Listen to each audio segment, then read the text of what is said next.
Hey, it's Drybear. Today I'd like to talk about Lost Ark. A few of the major content creators for Lost Ark that stayed with the game. I've moved on to other games, but they stayed with it. The biggest content creators for them, like Zeal's Ambitions or Stoops or even Asmongold, have made recent videos covering the issues that Lost Ark is facing, watching some of the player numbers dwindle, and obviously some people that are on this platform that have watched me before that are here followed my content for the game as well. So I want to talk about my perspective on where Lost Ark is, address some of the concerns that they brought up in their videos. Their videos will be linked down below in the description if you'd like to watch them, and I encourage you to do so. But since I've spent time both as a content creator and as a game developer and game publisher, I have a dual perspective that I'd like to share on the topic. As always, if you have any questions or comments for me, you'll find me live every day on twitch.tv/Drybear. Come by and say hi. So let's dive into Lost Ark and where it's at right now. Now, they've just done a bot banning wave yet again. Those player number changes do reflect on the Steam CCU or concurrent players numbers that are seeable online. So if you look at the two videos that have been linked down below, actually I'll link three of them. Stoops, Zeal's Ambitions, or just Zeal's, and Asmongold have all talked about this topic and just general pitfalls that Lost Ark is suffering from. So let's dive into some of them. I have summarized some of the ones that that did come up specifically, and I've kind of put them into separate categories for things that are kind of, we'll address them one by one. The first one is going to be the bots. I think that there is definitely a big outcry for the removal of bots, obviously. The truth is, this isn't, you know, I've heard content creators talk about how, well, you could just get someone to troll the cities and point out the bots and ban them. And realistically, it's not that simple. I mean, yes, you could. You absolutely could get someone to go and troll the cities and look for bots and ban them. But the truth is, it's a systemic issue that you need to address from a systemic point of view to get rid of the bots. And you definitely don't want false positives. You don't want someone who is a player to be flagged accidentally as a bot, to get banned, and then they have to get appealed and they have to get removed from that ban list to get back into the game. So there's definitely that challenge there. But I would say that the situation of bots, to me, feels almost like a scapegoat for many people. I've heard a lot of people say, well, I stopped playing the game because there was too many bots. I didn't like looking at them. And I realize that this definitely has an impact on people, but every MMO has bots. Every popular game has bots. And I feel like they're maybe reacting to some of the core issues that Lost Ark has as a game and placing the blame for their disinterest in the game on the bots themselves, which realistically, I don't think the bots, just as a visual aesthetic, are really all that impactful. The bots do, however, have a very strong effect on the market and the economy.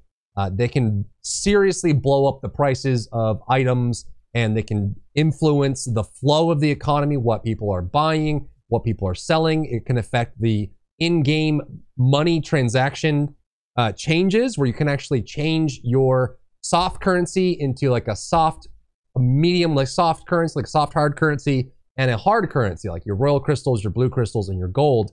That transition between those currencies can be greatly impacted by having too many bots. So I think that the core is not just that there's bots everywhere, it's more that the bots are impacting your ability to interact with the auction house and the economy. They had an issue late last year that affected your ability to use the auction house. In fact, most of the time, you wouldn't be able to use the auction house. Every time you'd bring it up, it would have a big error on it that you'd have to refresh and refresh. And it was honestly one of the worst things I've seen in auction houses in any MMO I've ever played. It was pretty awful. They fixed it at the end of the fall, start of the winter, but recently in the last week or so, it has sprung its head again. And it's possible this is entirely due to bots. I haven't seen any official communication that confirms this, but it could just be that the bots are querying the auction house so constantly and spamming it so aggressively that they're timing out all requests to view the auction house and pull that data down to your client.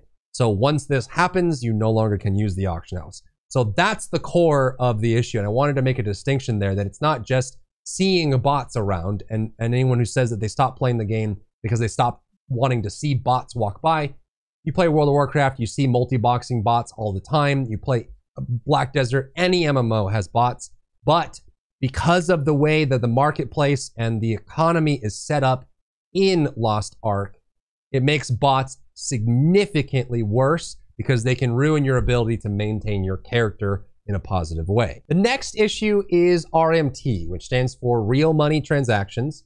In Lost Ark, obviously gold is a major commodity. All of the currencies are a major commodity for anyone in the game, but there exists a secondary market where you can go to these third-party websites and buy gold for real money and get that into the game. At face value for the average consumer, this concept isn't really all that concerning.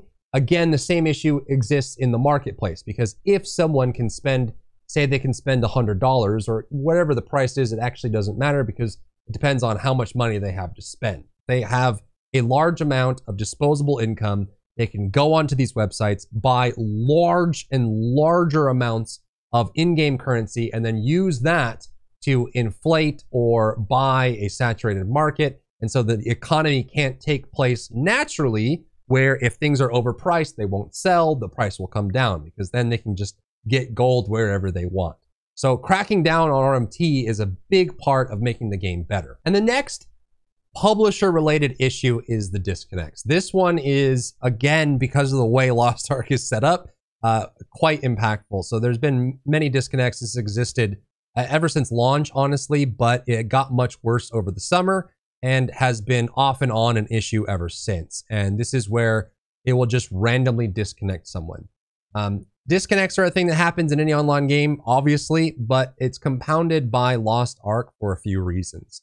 Firstly, the game is notorious for being one of the slowest games to launch. The launch sequence for the game, whether you're launching from Stove or you're launching from Steam or Game Center, wherever it is, whatever region you're playing on, the game takes several minutes to launch.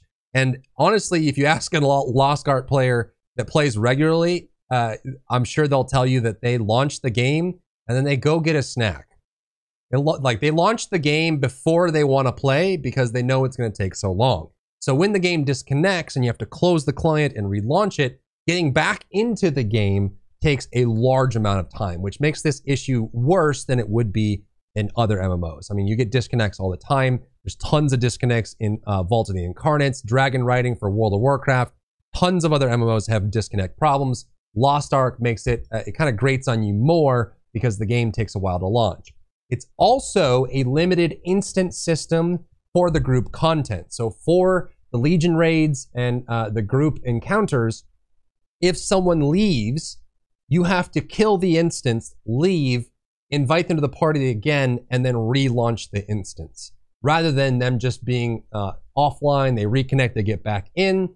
If for whatever reason they can't get back in, you have to replace them because they couldn't launch the game again, or they just said, screw it, I'm done. If it's a pug, you then have to kill that instance, jump out, have everyone load, and then rebuild the party, launch the instance, clear trash again, and do all that. So again, because of the way Lost Ark is constructed and developed, makes it much harder to live with challenges like this. So across the board, I definitely commiserate. I mean, I think these issues, especially if you are someone who spends your time as a content creator building the game and supporting the game, dealing with these regularly without seeing a lot of headway from the publisher or the developer to fix it, is definitely a problem.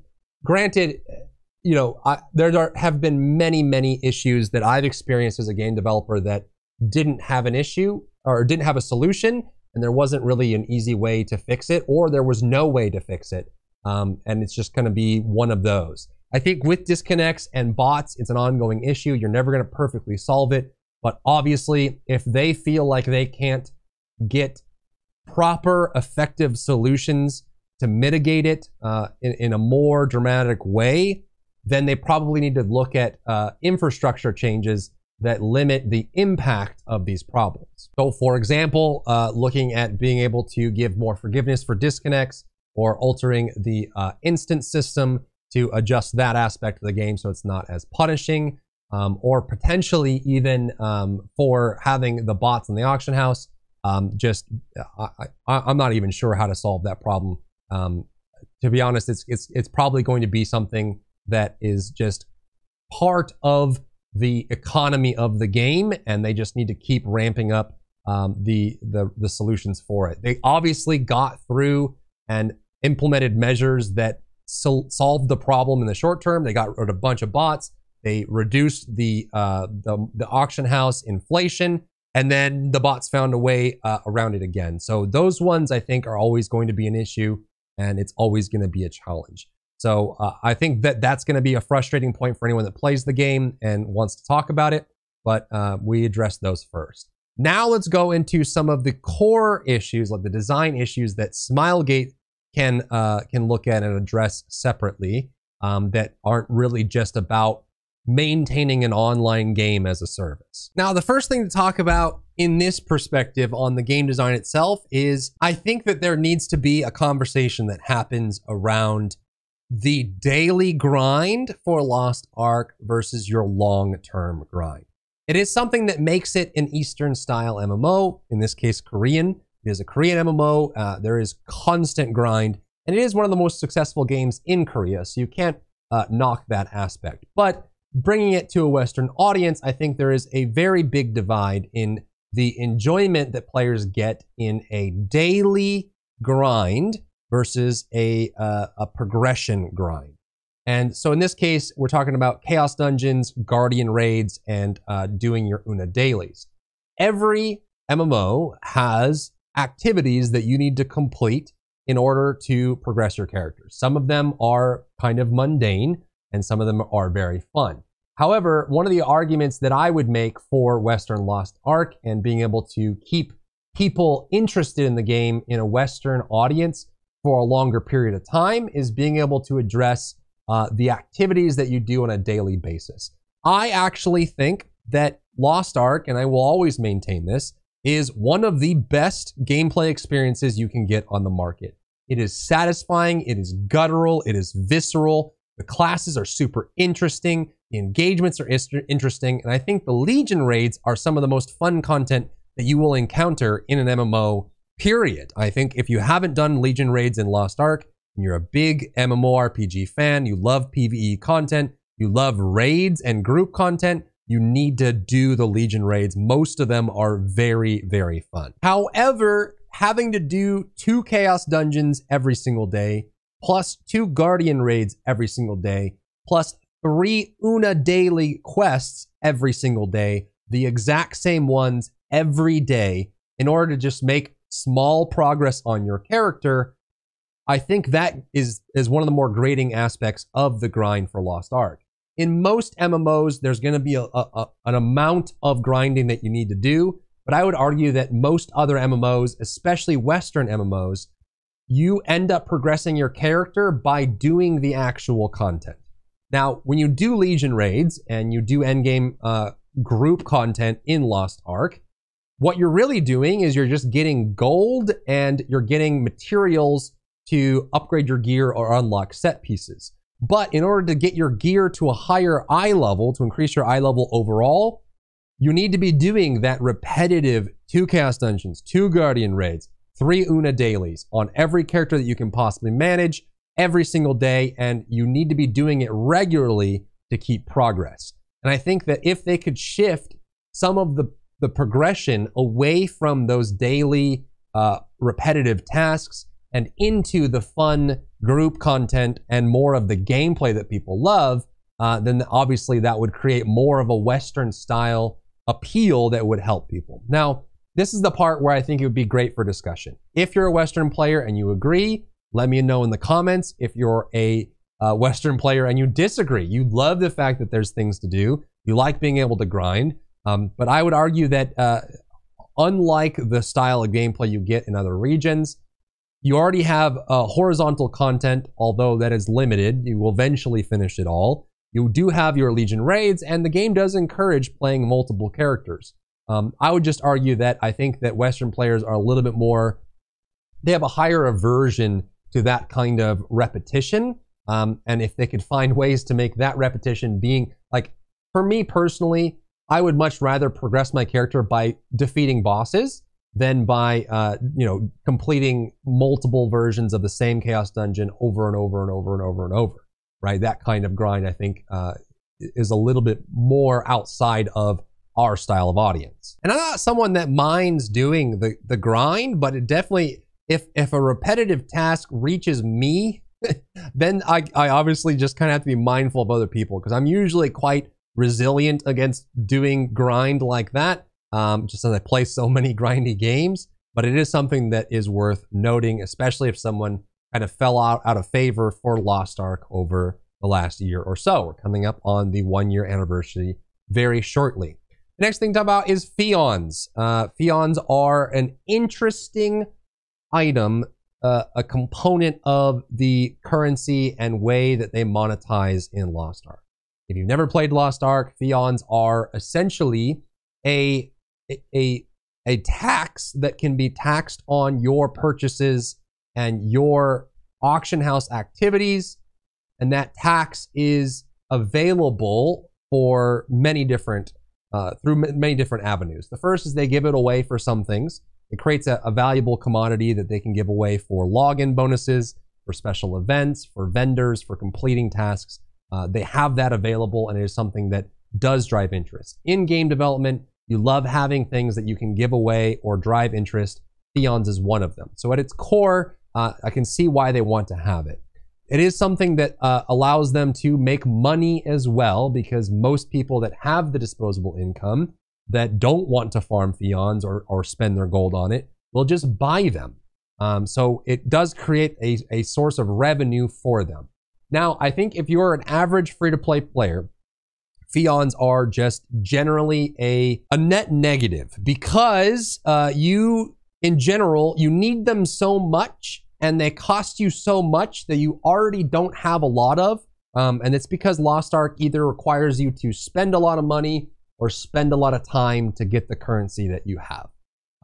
If you have a bunch of gold, you can buy Fions, it's not a problem. If you're playing one character casually, and every time you need to upgrade, every time you need to upgrade your accessories, you need to get Fions, or you want to buy a skin that has been traded more than once, you need to get Fions, and it's not, you also need to be buying Crystalline Aura. There's just all this upkeep that you need to spend through gold that you can get free to play. It just costs you a lot of time. So I think that that's something that for a Western audience probably needs to be addressed. I can sympathize with a developer wanting avenues to fund their development, to pay their employees, to, make sure that they have everything covered for keeping their game alive and keeping their employees working and keeping content flowing. But it's something that is a little bit more conceptually, it fits better in an Eastern market, and something that in a Western market is a little bit more limited. Now, this is a discussion I'm sure that Smilegate and AGS have had repeatedly on what to do about it, if to do anything at all. But I think it is a fair discussion point to talk about, should Fions exist in the way that they do? Should they be reduced in some way? And is the cost of them existing the way that they are something that should be addressed? Now, you can obviously add new ways to acquire them. You can change their price value. There's probably a break point on the pricing that makes them a less grading for people that are playing casually. But it could also be that they just only want hardcore players in their game. They don't want people that kind of play for free and for fun. They'd rather get the people that spend money and regularly buy the new updates that come out overall. I mean, it still is a widely successful game that has made a ton of money and will continue to make money.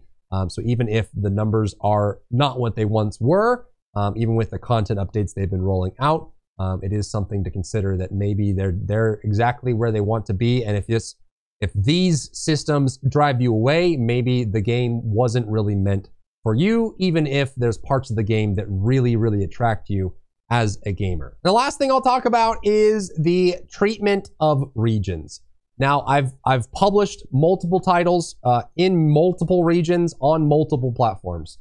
So I'm very much connected to the concept of having players in Korea get treated differently than players in Taiwan, in Japan, in Russia, in the United States, in South America, in Western Europe, in Central Europe, that sort of thing, right? And there is a big difference between playing the game in Korea and playing the game in Western regions outside of that area of the world. It can really impact your experience. Now, most of the experience I've had is mostly around players on console being restricted with the content they get when they get it. If you play an online game on console, depending on the publisher, it's very possible that you're used to getting content on a delay. It's not as bad as you'd get from a region like Korea to regions outside of it, but it may be a week, a month, 2 months, maybe half a year before you get the content that you need. So I think that part is part of the game itself, and they are catching up to Korea. I don't think this is inherently a bad issue. I think it's mostly just seeing the window shop candy that you want to have but can't have, and you know it's not going to be available for a long time, is exceptionally painful, especially in a grindy game where there's a class that you think might be your actual main. You can't play it, you can't grind it, you can't really prepare for it, so it makes you not want to play the game. I know plenty of people that are still waiting for Artist, or they wanted Summoner on launch. It took, 10, 11 months for Summoner to come out, and by then they were no longer interested, so they never gave the game a second chance with those new classes coming out. So it's definitely a challenge. I would say that I don't know if there's an inherent issue with the way they're handling it now. My biggest concern and my biggest gripe with the way they're handling it, and I would agree with other content creators that make this point, is that I think they need to do a better job at making each region feel included in what's going on, right? Rather than just having leftover content, trying to keep people engaged by showing them that their region is involved. But I feel like the content delay, having content in the hopper that they can release to keep, the launches interesting and keep people engaged, rather than blowing all the content and having no content to launch for a while. So I don't know. It's a tough one. I think that there are some very real issues, and it's hard to say what the right decision is without knowing what the goals are. And that's probably where the conversation needs to go next, is who is Lost Ark meant for? Is it meant for your hardcore audience that's going to play a full roster of 6 and, grind or buy whatever it is you put out, and you are not really as worried about the people that want to play one class and one class only, and they're not going to invest all that much time in anything else? And the systems that are meant for the hardcore players, like Fions, like repetitive actions, like 2 Chaos Dungeons, 2 Guardian Raids, 3 dailies every day per character, plus gold that you need, plus Crystalline Aura, plus all these other upkeep systems.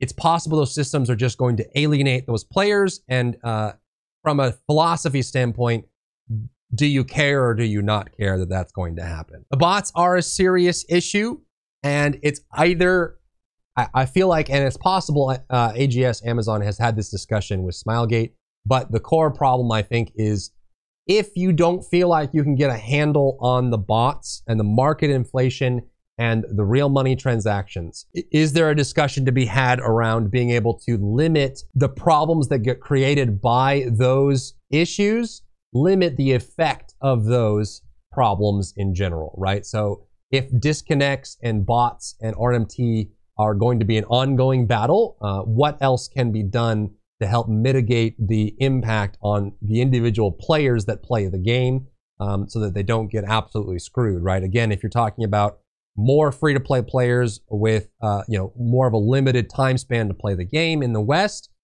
and they're already struggling to keep up with buying Fions and buying accessories and buying Crystalline Aura every 30 days with the gold that they've earned, and being able to keep up with the cards and everything. And then all of a sudden they log in one day and the market inflation has, 5x or 10x the price of everything. Now their free-to-play experience is significantly worse for something that's through no fault of their own. It's no impact on how they're playing. It's just impacting them, and there's not really an end in sight without any address. So I think that there's probably a break point where we say, okay, if these issues are so complex and ongoing that we can't get real results that make things better?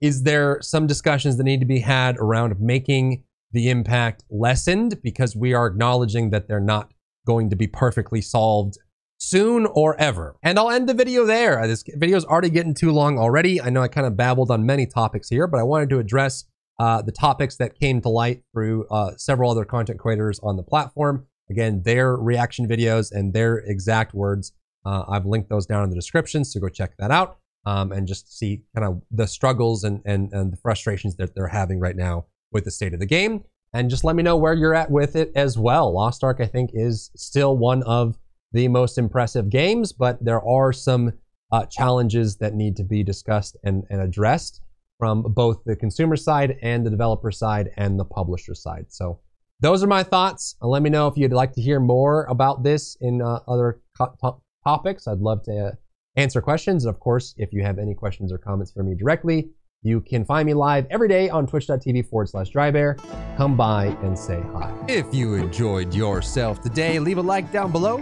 You can support me and my work on Patreon and view Patreon exclusive content, link in the description. Thank you so much for tuning in, and I'll see you in the next one.